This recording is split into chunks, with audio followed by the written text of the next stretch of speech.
Holidays are here, and so is fashionable fitness. Gift yourself a Samsung Galaxy Z Flip 3 5G, a phone that folds in half to literally stand on its own. Pair it with the Galaxy Watch 4 for ultimate wellness and wow factor. Check health stats, flex personal records. Over 90 activities can be tracked, like biking, swimming, golfing, and more. Invest in yourself with tech made to crush goals. Holidays open up with Galaxy. Shop it all at Samsung.com. 5G connection and availability may vary. Check with carrier. Products sold separately. Welcome back, Bayside. Streaming only on Peacock. Can't wait to start junior year. Saved by the Bell is back. This is gonna be awesome. And taking school spirit. Our rivals just destroyed our mascot. We're gonna crush Valley to the max. If we don't learn from the past, we are doomed to repeat it. That's why we have all these reboots of teen shows from the 90s. Get a new idea, Hollywood. Saved by the Bell. New season streaming now. Let's do this, baby. Only on Peacock.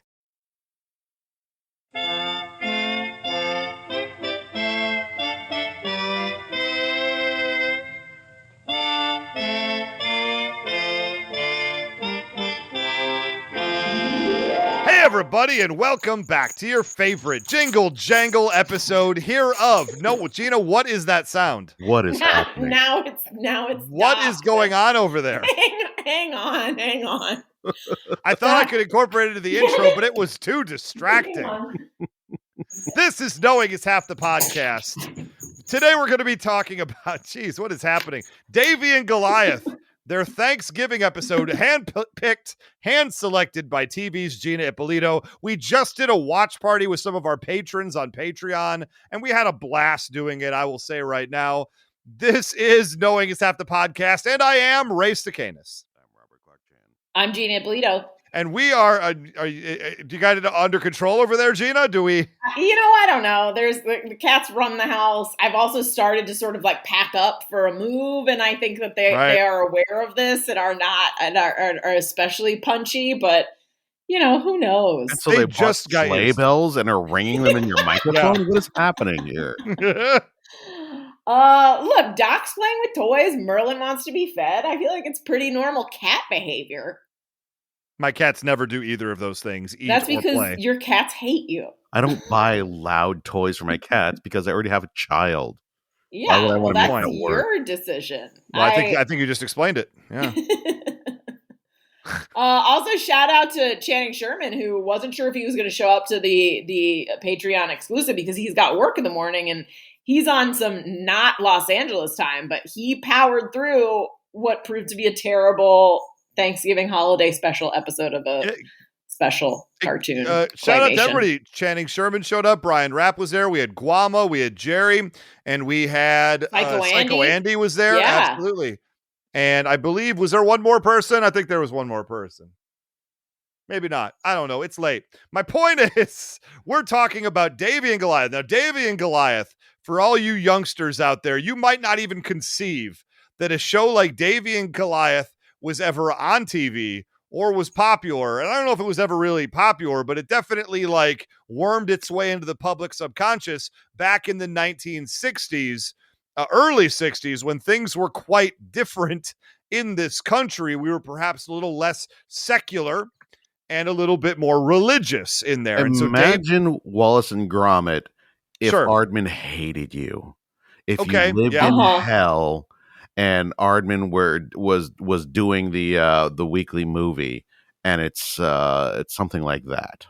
Yeah, I will admit that I only became aware of it when they started doing the Mad TV parodies of it, which I assume everyone remembers. But it was basically the son of Sam allegedly heard a dog talk to him. So I think theirs was Davy and the son of Goliath, and it was just Davy, little kid, little claymation kid Davy, and his dog, and the dog was just well, why don't you just kill everyone, Davy? And that was when I first became aware that there was a show in the 60s that they were now dubbing over with these things, I guess. See, well, as I just learned, Davy and Goliath made by the Lutheran Church. So that's literally whose name is on the production. It was made by the Lutheran Church.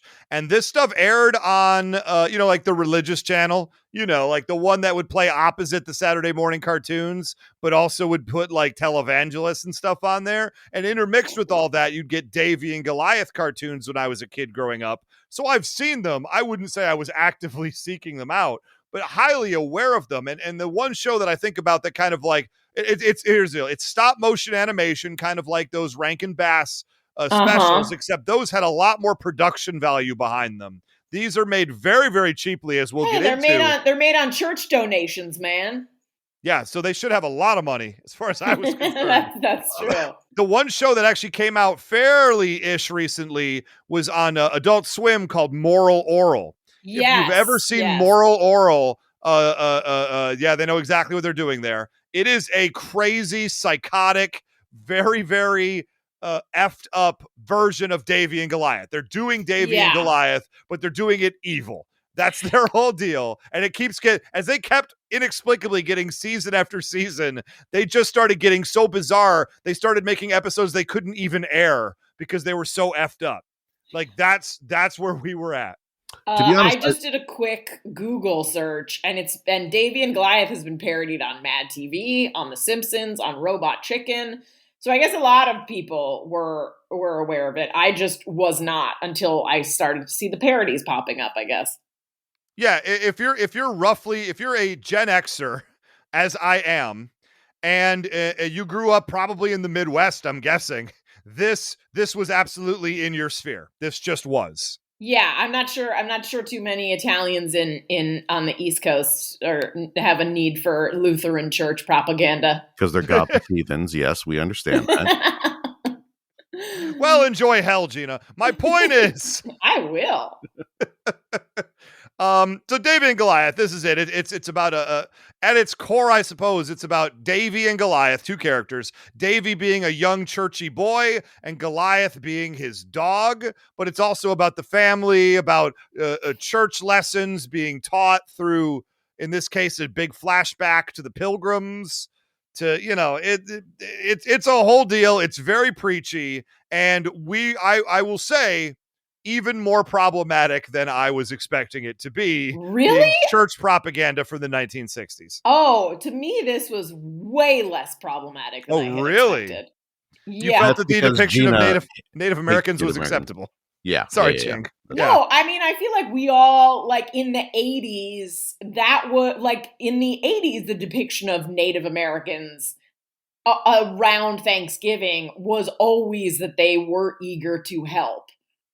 Yes. And so I expected this to be more racist than the cartoons in the 80s. Interesting. And it wasn't. It to me was exactly what I remember of, like, what we were taught of it being like, yeah, the white man set foot on this land, and then the Indians were like, yay, we're going to help you grow corn. Like, that's what I remember cartoons being in the 80s whenever there was talk of Thanksgiving. So I thought that this was going to be, like, even worse. I thought they were going to just be like getting slaughtered, and like the white man was going to be whoa, wait a minute. You thought that Davy and Goliath were going to go back and murder Native Americans? Yeah. No. Here's the thing. They are not as malicious as you were expecting because they're much stupider. These characters are much dumber than the version you would find in an 80s cartoon. That's true. But did you find it more problematic, less problematic, or about what you expected, Jan? I found it problematic in a different way. Okay. Well, I can't wait to hear all about that. As this episode of Davy and Goliath opens, as we learn it's made by the Lutheran, big placard, it says made by the Lutheran Church or something like that. Although apparently they're heavy into rockets, so they're religious folks who are into science.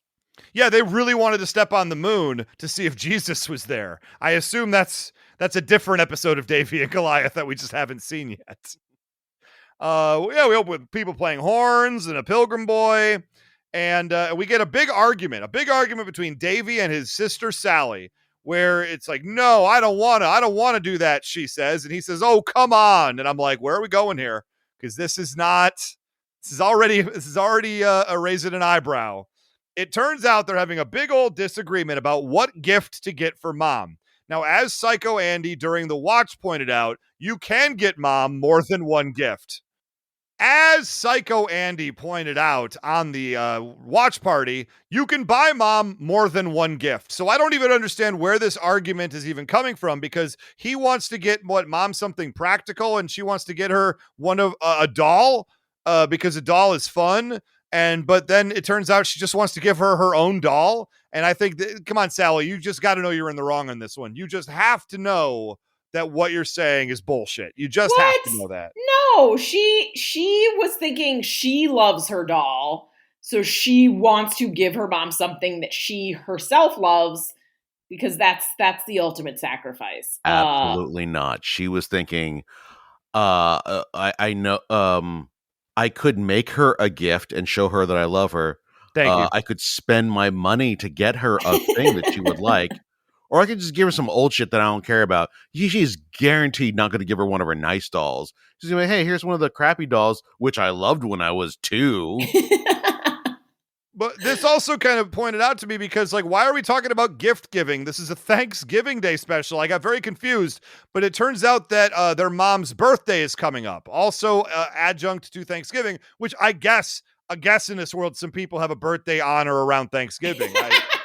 I guess they just pissed off an entire slew of people born that last week in November. Yeah, I just think, look, if I wrote a character and then I wrote in there like they were born on Thanksgiving, every audience member would be like, bullshit. Like, I'm just saying that nobody would be buying it.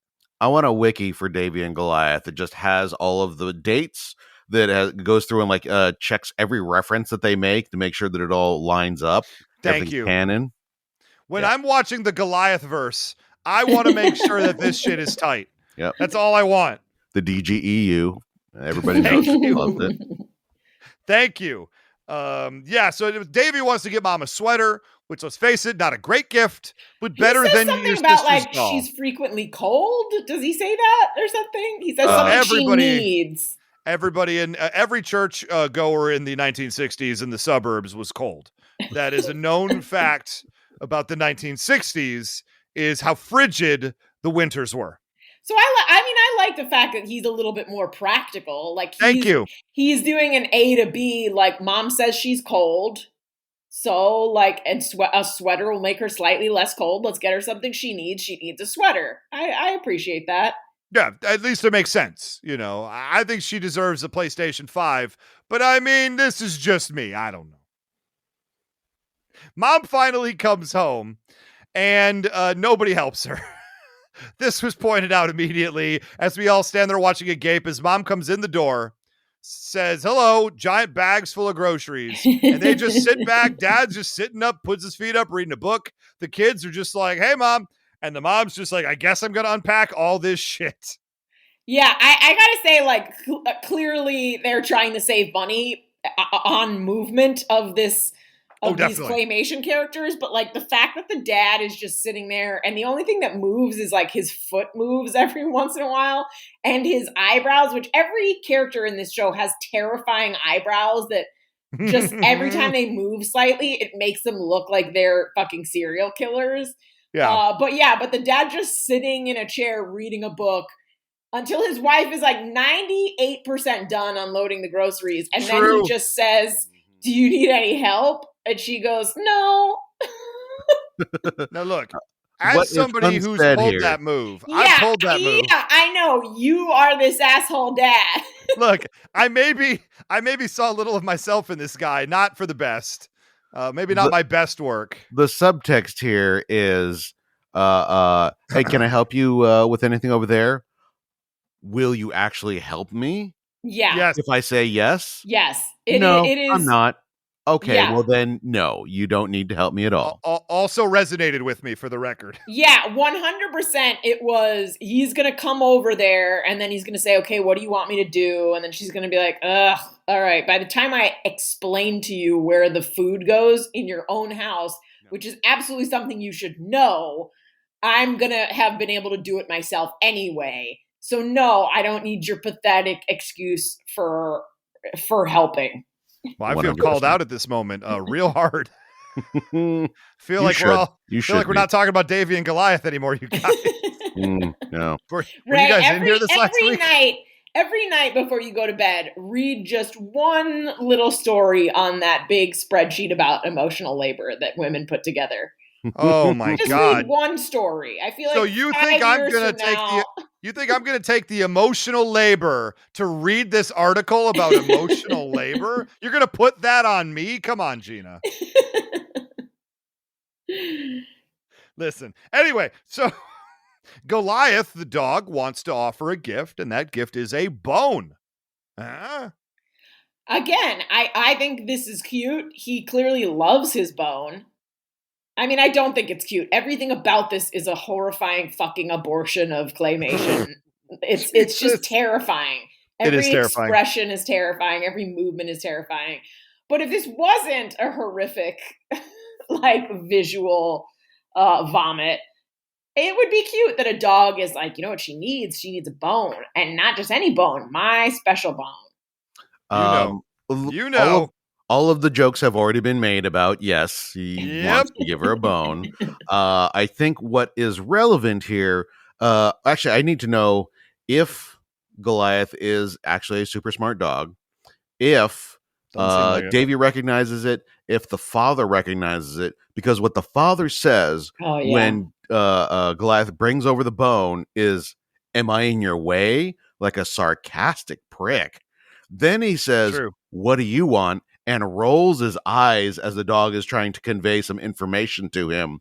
Yeah. So either he's just a dummy and the dog is trying to, explain something to him, or he understands what the dog is doing, is like, oh, okay, I see how it is. You're going to try and show me up on her goddamn birthday? She's my wife, you little son of a bitch. I will send you to the goddamn pound. You try and come onto my woman.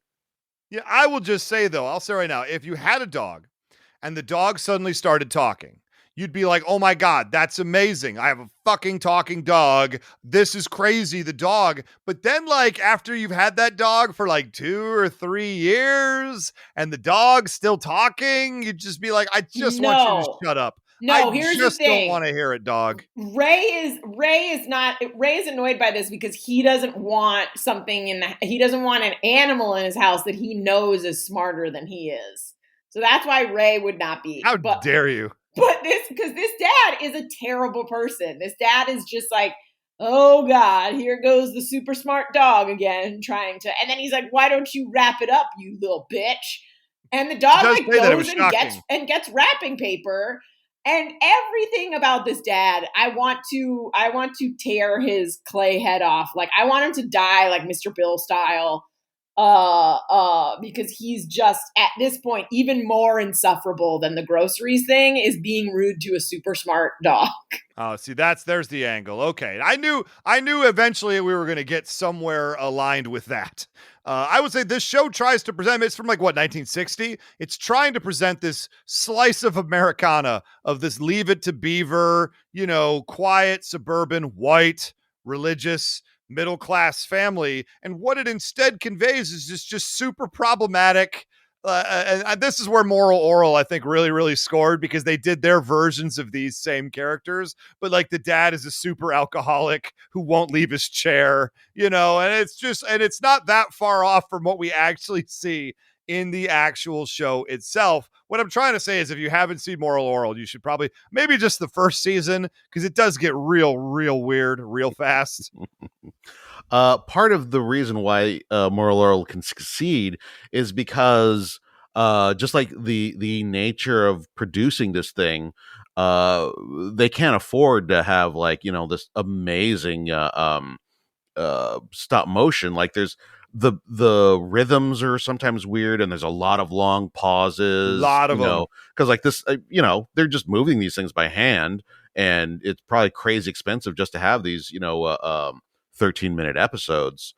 So these silences and pauses and stuff, it feels so much I don't know. It feels like there are spaces where things are being left unsaid and everything feels vaguely creepy, because you're like, yeah, why are you just staring at her? You have a problem with it? What?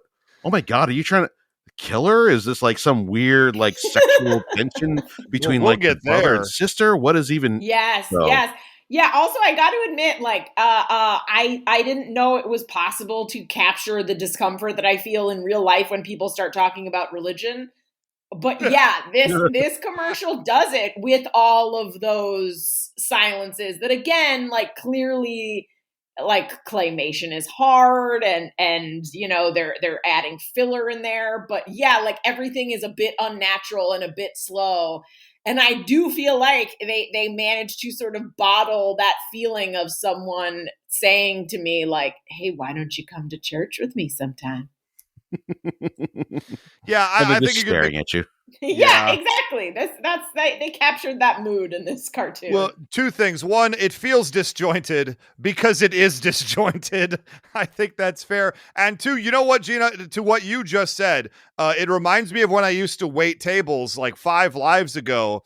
And sometimes you'd get the table that won't pay their bill until they've had a chance to talk to you about their religion.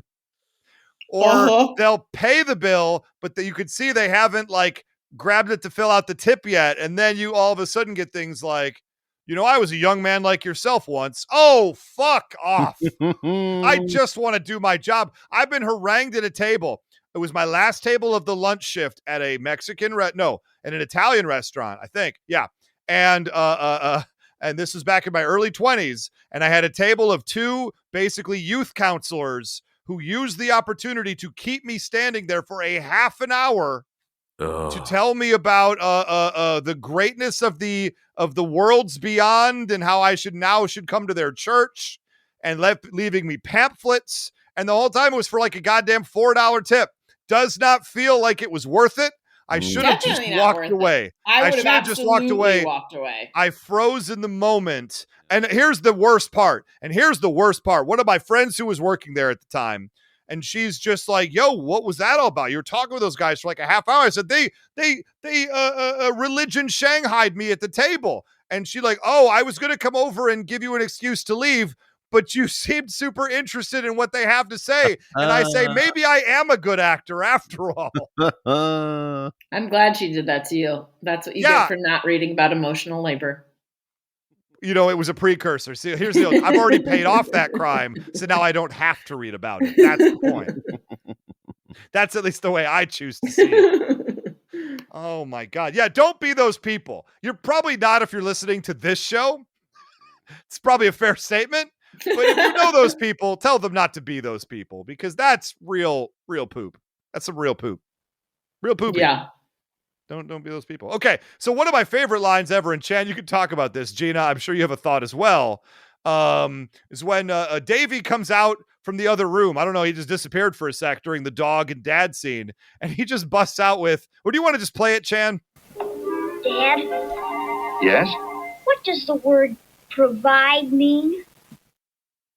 That is a leading question. That is a kid with an agenda. I'll start there. Y'all had lots of feelings. I'd love to hear them. That's him calling out his dad for being a fucking terrible provider is what I think. I think he's saying, what does the word provide mean? What is a provider, Dad? Oh, I don't have any good examples of what a provider is, Dad. What a good provider is. Maybe you could explain it to me, or should I ask Mom? Man. Pretty rough. It's a rough moment for us all. At which point now we talk about, well, you know who the ultimate provider is. The Lord. That's who. Uber Eats. Oh, also an Uber Eats, which has not been invented for about 60 more years. But don't worry about that.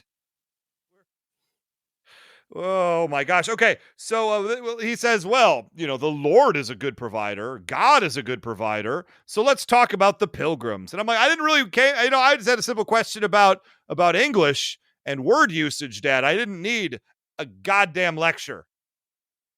Didn't need it. But this weird kid loves lectures about God. He's a big fan about the pulpit. He loves it.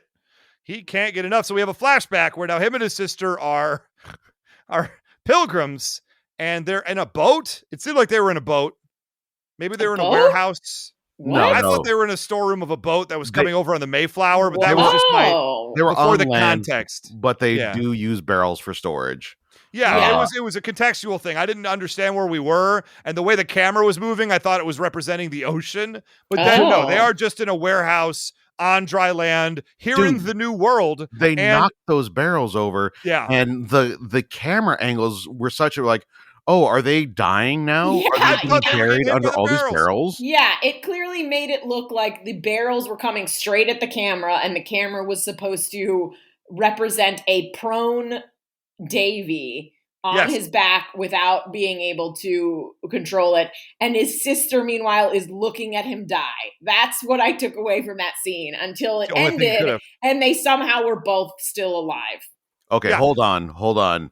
I'm thinking about this now, and I'm wondering if this isn't an early Donnie Darko type situation where he dies, but then the story continues and he realizes like he's been dead, or like a Sixth Sense, one of those two.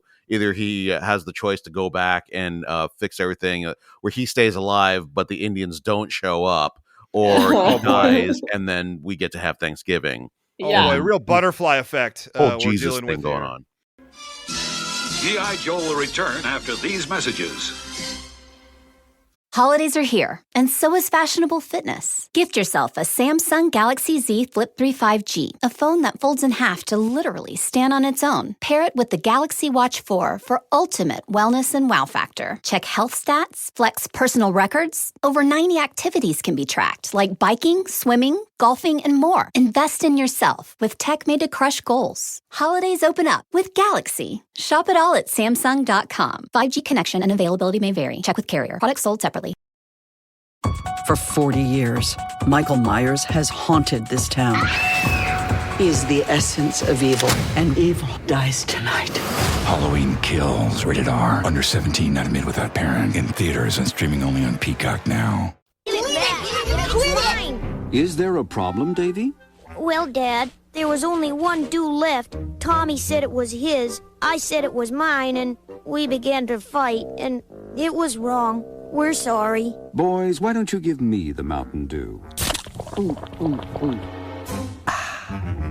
Now let that be a lesson to you. What just happened here? We got hosed, Tommy. We got hosed. Oh, Davy. Now back to G.I. Joe.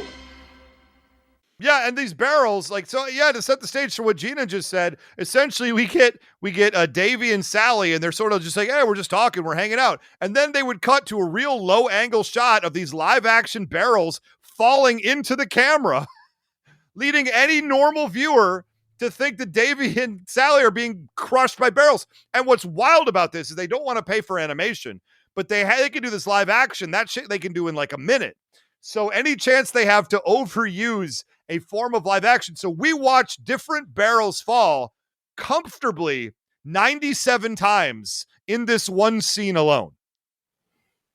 Also, they're stacked up like 3 high. They're all coming down, and then they're like, "Oh, okay," and then they just roll them up on their sides. So sorry if you didn't have the thing banged on tight enough. You're just gonna lose all of your shit. Because they didn't bother to set them back upright. Yeah, they're just going to fall again, guys. Also, why are you playing in here? This seems very dangerous. That was what I thought at first, too. I was like, oh, why did they set them back up exactly how they were? But then I realized, in olden times, things in barrels were very finicky. Maybe you can't set it up. Maybe there's some pickled eggs in there, and you don't want all the pickled eggs to, be at the very bottom. You want them sort of better spread out for the pickling. Or maybe there's some aged whiskey in there that needs to be on its side instead of its bottom. Gina. They're pilgrims. They fucking left the continent because they didn't want to drink. I think at least one of them snuck in a barrel of whiskey. A whole barrel. 55 gallons his name, whiskey. Saint Jack Daniels. Thank you very much. Also, let us note that their names, originally I thought Davy's name was Samson in this, and I don't know what that was about, but his name is Henry and her name is Humility. Yeah, the most important thing for the most important trait in a woman, humility. Yeah. Shut your mouth, lady. Yes. Humility. 100% that's what this was. Because his name is fucking Henry. Yeah. Normal ass name and shut up, bitch. Yeah. Yes. Oh my goodness. So they find a crack in the wall of this warehouse, which to me already bad design. Bad design of this warehouse. Animals are going to crawl in through that. Just all across the board, they sucked. Yeah, bad deal. But they're watching a conversation between, I believe, their father and the pastor or something like that. Governor. The governor. Okay. There's the one governor, in also town, a and he's religious like, leader. I'm governor of this whole state that doesn't yet exist. Here's the thing. I think about this a lot because of my sense of smell, and I think of any sort of pre-showering regularly dental hygiene time, and it sounds horrific to me. But like these guys just suck. Like everything about them, and then like when the woman chimes in later and her voice is like, "Oh my God," I would just, if I was like a young pilgrim brought over, I would just be like, oh, fuck you guys. I am swimming to the nearest place that does not have any pilgrims. Because these two old guys are just they're just, they're like the old white hand-wringing religious guys that are sort of like behind a barn getting a blowjob from an 8-year-old at some point. Jesus. Yeah, I definitely got that vibe. Like just the way they're animated is terrible and their voices are terrible. And it was like fingernails on a chalkboard. Well, and how about the fact that in this children's cartoon, religious cartoon about Thanksgiving, they bust out with, hey, so you hear 44 people are dead? Yeah. Real specific. I out loud said, oh my God. Like they're just like, shocking. A lot of us are dying. We can't afford for more of us to die. And it's weird because they never really go into specifics, which they definitely could. They could, like, we know enough history to be like, okay, they could have died of starvation. They could have died of disease. They could have died of vitamin deficiencies. But they just sort of leave it vague until the end. And we'll get there. And it's very weird. It's real weird. They say, but thankfully God is providing for us. And I say, well, thankfully, unfortunately, God didn't provide for those 44 people before you. F them, I guess. Bad job, God. Holy crap. I just looked it up. I was like, what did the pilgrims die of? Because a little bit later, spoiler, they talk about like, hey, that disease you're getting? Eat some fish, you'll be fine. Yeah. Apparently, a lot of them were dying of scurvy and pneumonia. I was going to say scurvy, but I don't know if fish would not help with that. Pneumonia also makes sense. Also a thing fish would not help with. That's why I thought it was just supposed to be starvation. Oh, hold on. They were dying from. But then it's leptospirosis. What is it? Here's another thing, a spirochete. Oh, okay. Yeah. Some other disease. Rat urine. Wow. Okay. You know what? I'm going to read this article later because it sounds like a hot mess.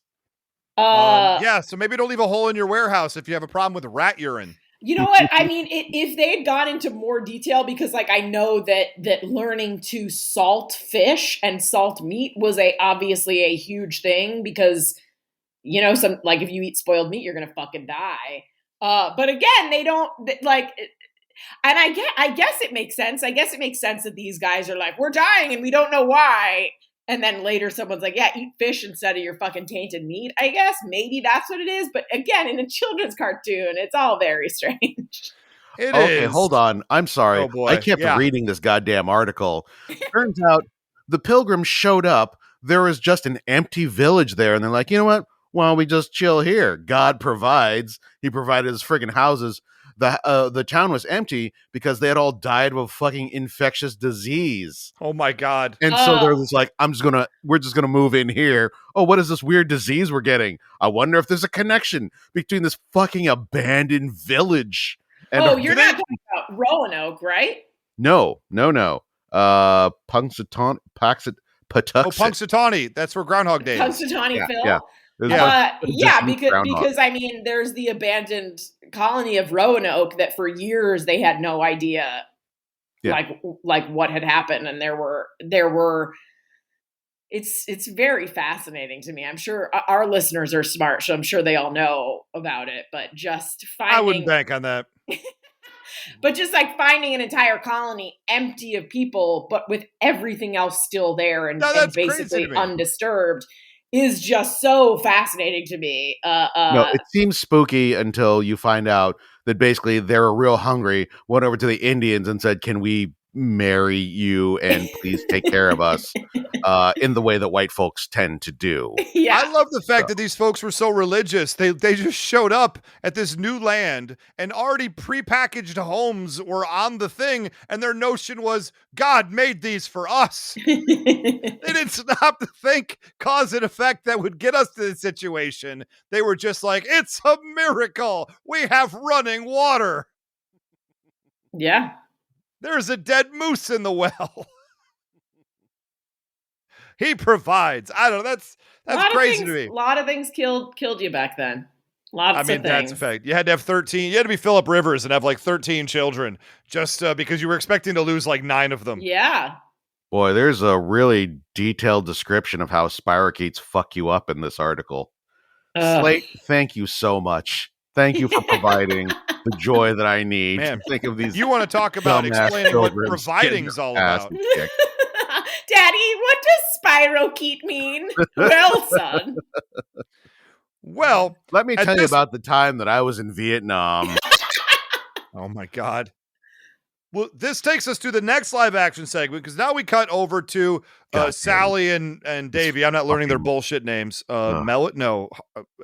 Shut Henry up, bitch. That's and right. Humility. Okay. Shut up. And so we now get more live action because they're skipping rocks in the water. And they cut back to a live action part of water. Skipping rocks would imply some degree of skill and or dexterity. They're doing what my goddamn 3-year-old does when he goes to the beach, which is pick up a rock and throw it in the water. Then go and pick up another rock and throw it in the water and pick up another rock. This can go on for a fucking hour, even more. You know what? I was there. What are you talking about? That's quiet time. What are you talking about right now? That sounds magical. Here's the thing. You can't just walk away from a kid who's at the water's edge when they don't know how to swim because... You know what, Chan? Watch me. I would. But I'd just teach him how to swim and then be like, you're on your own, buddy. Mm-hmm. Yeah. Unfortunately, there's this little thing called a goddamn pandemic that has prevented us from teaching him. Regrettable. Is that new? What? I'm not familiar. What pandemic's going on right now? Does that have to do with spirochetes? It's spirochetes. My president said spirochetes ended in February of 2020, and there were 0 spirochetes cases. Mm-hmm. Yep. Burn your masks. I'm so happy I lost all those Facebook friends. Okay, so we have like 92 at least shots of water having rocks thrown in them, and it was wonderful. And this leads us to meeting our Native American friend. They refer to him as very horror movie kind of way. Oh, that's right. Back to this water that's like plonk, plonk, plonk, and ripples. Like water does, and then it goes crystal clear, and there's a brown man staring at them. It's true. So one person on the Davy and Goliath staff went to art school. You could tell. You could tell by that one angle, which quite honestly, if it wasn't this, was a pretty gosh darn good angle. Not going to lie. It was terrifying. Now, you learn his name is Samoset, and he's an Indian, as they would say. He's a what? They refer to him several times as an Indian. No. Well, the first time, she calls him a brave. Oh, she does call him. Okay. And to be fair, I thought it was really weird when he started referring to himself as an Indian. Yes, that was very weird, and it's very clearly look, we don't want to confuse kids. Let's just pretend that that's what they called themselves. Also, I feel like at this time, that's kind of what the animators thought they called themselves. That's probably true. They called themselves. No, I don't think you're wrong. For sure. And then it starts raining, and so he has to take them back to their house because they can't get back to the house without. I don't really understand exactly what their problem was, but he needs to get them back to their house because it's raining, and they'll turn. They'll melt. They'll melt like MacArthur Park. I don't know, because somebody would leave a cake out in the rain. Mm-hmm. That's the reference I was making right there. Yeah, no, we get it. Also, just to back up my assertion that these Native Americans can't be malicious because they're just dumb as a box of rocks. Yeah, it's regrettable. Me Samoset. He speaks English. A little. Well? Indians help pilgrims. Well, I mean, the part that kills me is they get to the house, and Davy and Sally go inside, and they get like towels, and they're drying themselves off. And poor Samoset standing there in the doorway, covered in water, like beads and beads of water all over his face and head and body. And they're just like, "Yeah, you're still here. We're done, dude. Why are you still here? Why go away?" Everything about this is so disturbing. Just seeing beads of water on like a claymation face that's already like kind of done in a disturbing way is just it's such a weird visual. And then everything that happens next is so weird. Like basically the parents come back. They're like, oh good, our kids are here. And they're like, yes. I'm like, Indian dude found us and delivered us home. And they're like, oh my God, what if he comes back? And then the dad who like has a gun. He has a gun.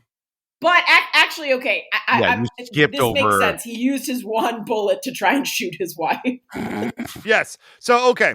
So Samoset just leaves. He doesn't even say anything. He just turns and walks away because I guess we're done here. Okay, bye, children I just saved. Don't give me a god darn towel or anything like that. I guess I'm just going to see myself out, you bitches. So, yeah. And so the parents freak out like crazy. And there's a great moment because, yes, they worry that he's going to bring his friends and they're going to ransack our house. And I'm like, aren't you part of like a community? And I don't. Wait, you did skip over when he tries to shoot his wife, though. No, that's the next part because he gets his gun. No. They go outside. No. They go out looking for the kids. And that's when. Oh, excuse me. Yes. They're just like rooting around in the forest, not knowing what. And he looks around, sees like a shadow, and clearly. He opens fire. A bear or fucking dirty Native American and takes a shot. Yeah. Takes a shot. Not just like either he's too terrified and he's trigger happy, or like he kind of knew it was his wife and was like, well, this is my opportunity to shoot her. Mm-hmm. That's the one right there. Oh, a tragic hunting accident because and her tone makes me feel like it's happened before. Yeah, she's pretty unaffected by it. Like she's really blasé. Stop. Edward, it's me. Anne. You know, he doesn't seem that broken up about it. Yeah. He does not. He doesn't. Edward, it's me. Like, this is like the 33rd time this month you've taken a shot at me in the dark. Why do I even come out with you here anymore? I'm beginning to suspect it is not an accident. Sir, if this happens 33 more times, we'll have words.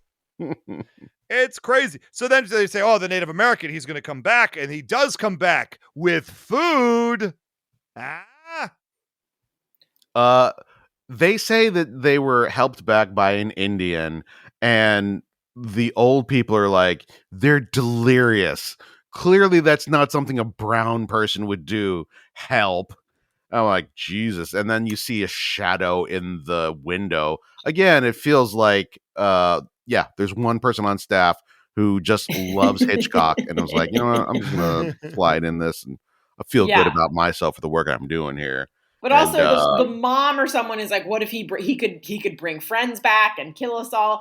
And then the dad who used his one bullet and clearly hasn't reloaded it because it's the type of gun that you need to reload with lots of gunpowder and things like that. Who he used his one bullet on his wife. He turns his gun around and is getting ready to beat the shit out of whoever comes through that door. That's right. I forgot he was going to use it as a club. Rifle. Yeah, he's going to beat him to death. Now, bad plan. And they bring food and he brings over his two friends. They were right about that. He brings over Squanto. Oh boy. Who's going to teach them how to fish. I believe that is an actual historical person. So yes, it is. That's fine. Yes. Yeah. And Ovamek, who's going to teach them how to plant maize. Plant maize. And then we have some sort of weird scene where now they're like integrated into the family, but they are very clearly second-class citizens. And we get a distinct vibe that mom is boning Samoset.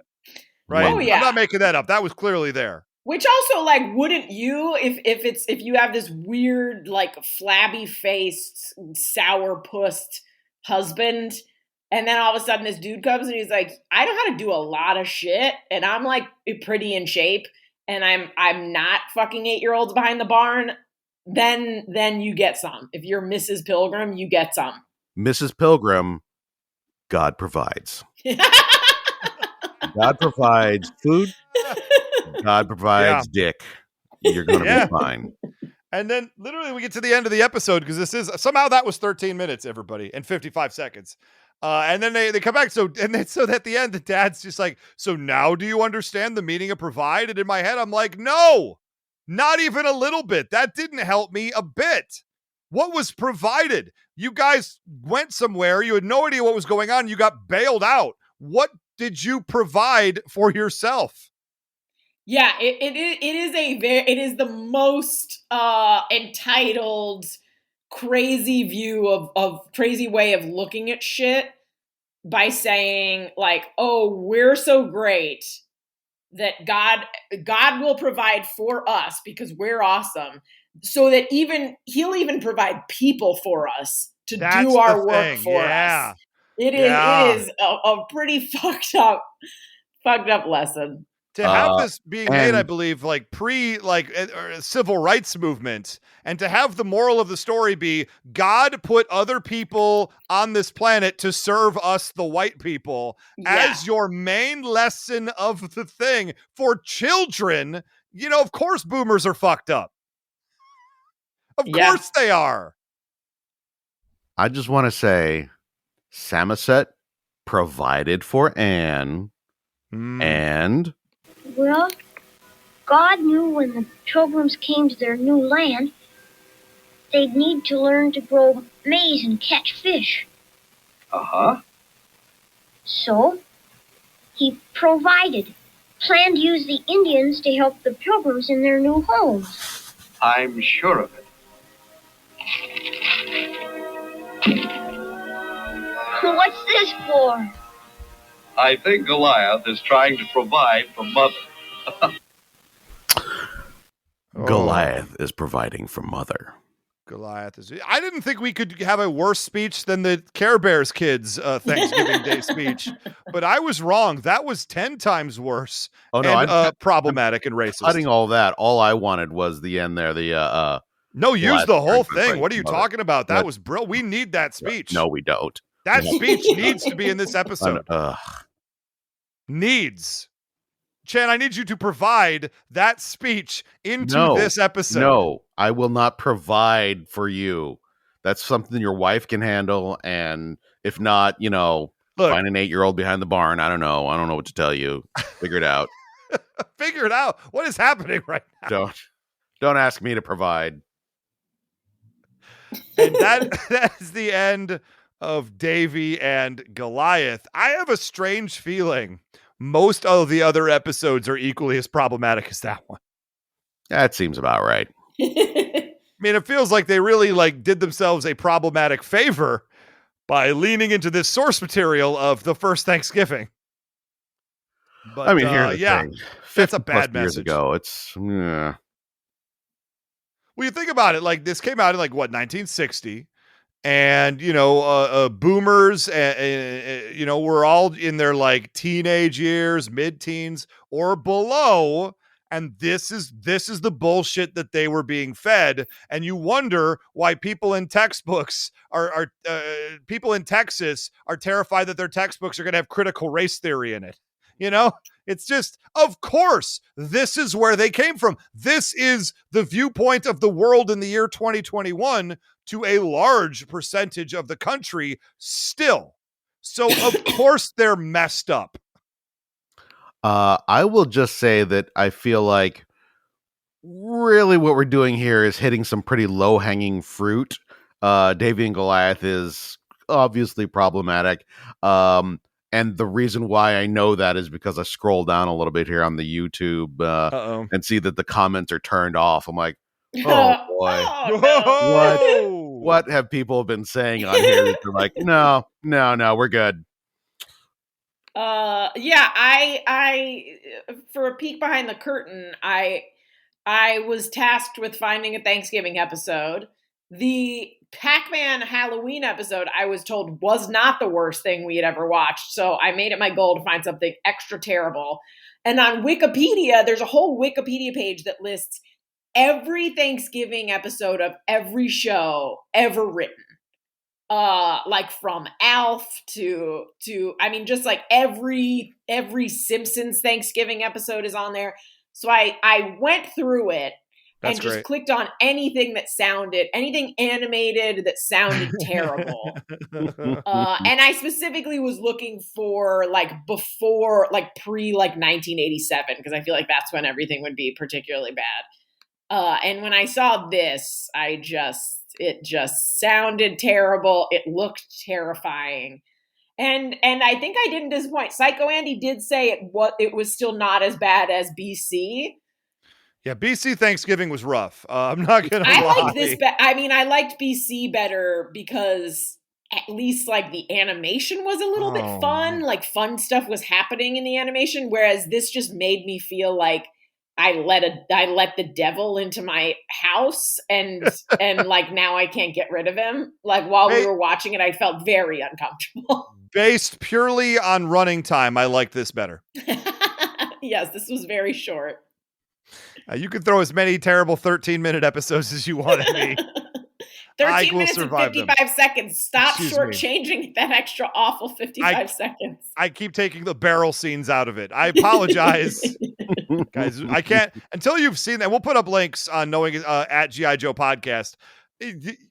Gina, can you please send me a link to this? I will put it up right away. Because I can't do justice to these scenes. You have to just see them to really understand how upsettingly long they are and how incredibly cheap they are. Yeah, it'll make you feel weird inside your soul. But thankfully, through this episode of David and Goliath, I have found the Lord. I have found him in my soul. I am now the purest of believers. Give me my lambs rejoicing. Oof, boy, if there's one in your soul, well, there's just be a whole bunch more that'll be coming around. My soul is filled with spirochetes. Honestly, my stomach feels a little bit like I've got lambs rejoicing in there right now, so maybe we should wrap this up pretty soon. I think it's the candy corn that we ate. Ugh. And we talked comfortably about the candy corn on this episode, right? Enough. Yeah, you guys. We'll post that video in the Patreon if they want to see. Yeah, I think we should, and we do. Thanksgiving dinner candy corn, which is, as you might expect, an abomination. Green beans, roasted turkey, cranberry sauce, stuffing, turkey dinner, apple pie, and coffee, all in candy corn flavor. Even I stopped eating it. And you can't tell which is which because some of them are the same color. Correct. So, yeah, like coffee is the same color as stuffing. Oh, yeah. One's okay. Bad. One is not. And that's our show. Much like the candy corn, some of this was okay, but some of it was not. Mm-hmm. I would actually argue most of it was not. Thank you very much for listening. This is Knowing Is Half the Podcast. And you can hit us up at patreon.com/Knowing Is Half the Podcast. Really, donate, be a member at any level. And we will invite you to these watch parties. You can help at a certain higher level, pick out what episodes we watch. Brian Rapp, a friend of the show, he picked out the Care Bears episode that we watched last week. And we kind of looked at it and we were just like, we hadn't decided what we were going to watch yet. I think this is it, right? We all just sort of looked at each other and collectively went, yup. So here we are. We did that. And you can hit us up at facebook.com/Knowing Is Half the Podcast. You guys have anything you want to plug before we get out of here? Nope. I know better than to ask that question, but I keep thinking something's going to happen. and then it doesn't, and I'm left completely hung out to dry because dead air is great for radio and podcasts.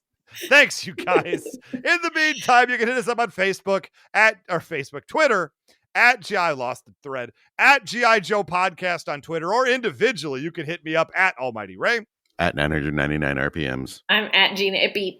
We got real close to doing a full hour about a 13-minute, 55-second cartoon, and I would just like to say, great job, us. We did it. We have a lot of extra hot air just sitting around, just waiting to be blown out. That's true. And I hope everybody has a great Thanksgiving. Watch the Lions lose to the Bears. It's the Red Rocket Andy Dalton for the Bears. It's going to be very exciting to watch us go completely down in flames. But what if we win? That's all I'm trying to say, you guys. This might age terribly, but what if? Hey, Gina, what if we win? Think Ray's mic cut out. Can you hear him? I haven't heard him for the last couple seconds. How dare you both? Hi, harumph. You both, and we will have lots of Thanksgiving Day stories, I'm sure, to share next week. Because, well, Chen, you're going to Vegas and Gina's coming to my Thanksgiving. So, y'all, we're going to have some stories. We're going to have a lot to talk about next week. I have a very strong feeling. Things you'll want to talk about. I will too. Good night, everybody.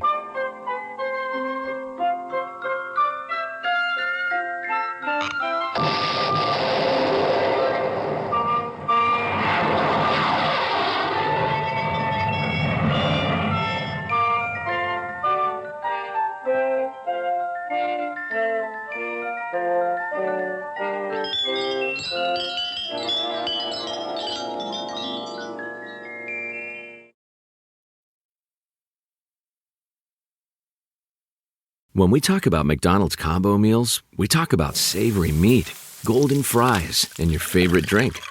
Now, the combo meals just got crispy, juicy, and tender with the new Crispy Chicken Sandwich Combo.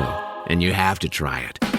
Get a classic or spicy crispy chicken sandwich with medium fries and a medium soft drink like Sprite for only $6. Promotion pricing may be lower than meal pricing. Cannot be combined with any other offer. Ba-da-ba-ba-ba. For 40 years, Michael Myers has haunted this town. He is the essence of evil, and evil dies tonight. Halloween Kills, rated R. Under 17, not admitted without parent. In theaters and streaming only on Peacock now. Hey, it's Brent Pope, the host of Breakfast with Brent Pope. You've seen me on some of your favorite TV shows saying things like, "Give it up, Jimmy. You gotta sink this putt to win." Or, "I wouldn't jump up and down until we stabilize the hydraulics." On Breakfast with Brent Pope, I sit down with guests from the entertainment world, working actors, comedians, writers, stunt people, you get it, and we do it all over breakfast, or should I say Brentfast. Every week is a new episode of Brentfast, and here's what you get. Inside Hollywood info, like, how cool is it to act with Ed O'Neill? Spoiler alert, it's really cool. And what the heck is a gaffer? You get great Brentfast recs and foodie debates like, when should you go hash browns and when do you go home fries? I know the answer to that. Trust me, my pancake posse, my bacon brigade. Listen up, because Brentfast is the most delightful 30 minutes of your week, so dig in, it's Brentfast time. Brentfast with Brent Pope, available at brentfast.com, Apple Podcasts, or wherever fine podcasts are found.